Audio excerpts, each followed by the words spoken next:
Okay, ladies, today we'll be talking about our game plan for tomorrow's home game, and we'll review some of the objectives that we've covered in practice throughout this week.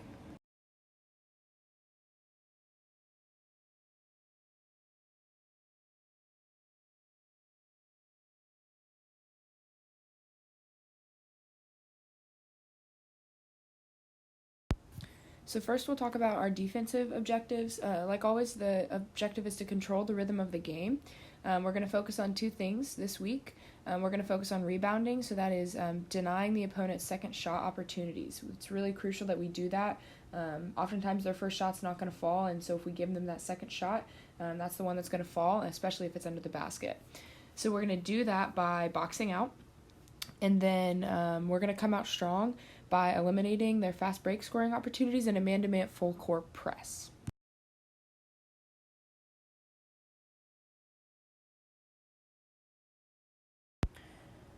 Okay, our next defensive objective, we talked about this yesterday in practice. Can anyone remember what ASATBIITN stands for? This graphic might help spark your memory.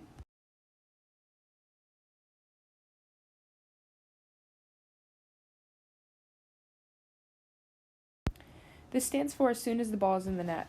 One of the things we're going to focus on defense and a little bit on offense, mostly on defense, is responding very quickly. As soon as the ball is in the net, we're getting and we're going fast. We've got a lot of extra subs for this game, and so we're going to be moving you in and out on about a 2-minute interval, so give it all you've got as soon as the ball is in the net.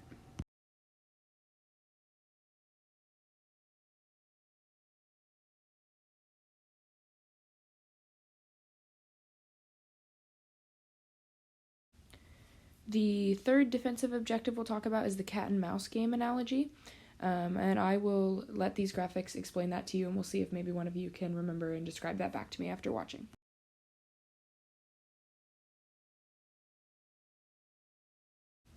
So in this analogy, we are the cat and the other team is the mouse. And in this slide, the mouse dictates where the cat goes, but that's not how we're going to play defense. We're going to use our defense to dictate where the mouse goes.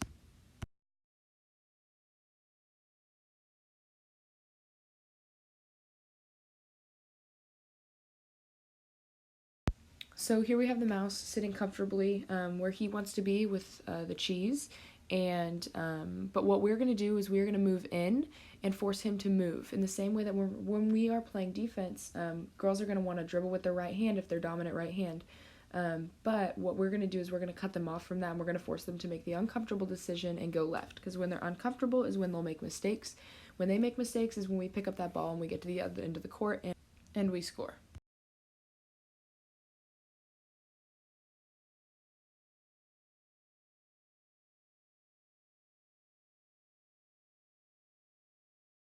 This is just a review of our offensive objective, how we play offense, so we're going to go ahead and watch this video real quick, just as a reminder before we head into the game tomorrow.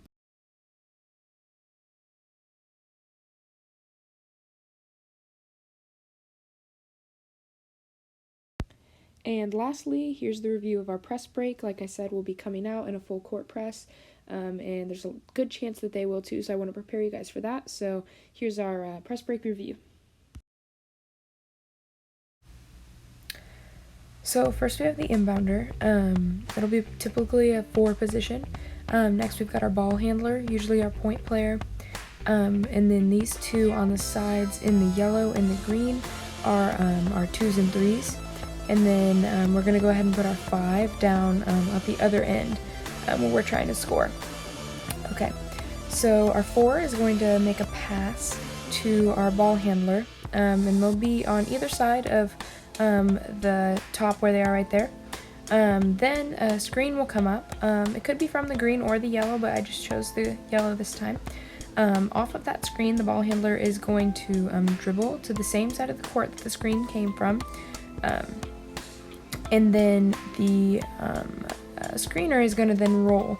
Again, this depends on the direction of the screen and whatnot, but for this purpose, we'll look at it like this. In this case, the other 3 or the 2 needs to be ready for a pass, moving up or down the court depending again on where the screen was. This is just a pretty basic example of a press break.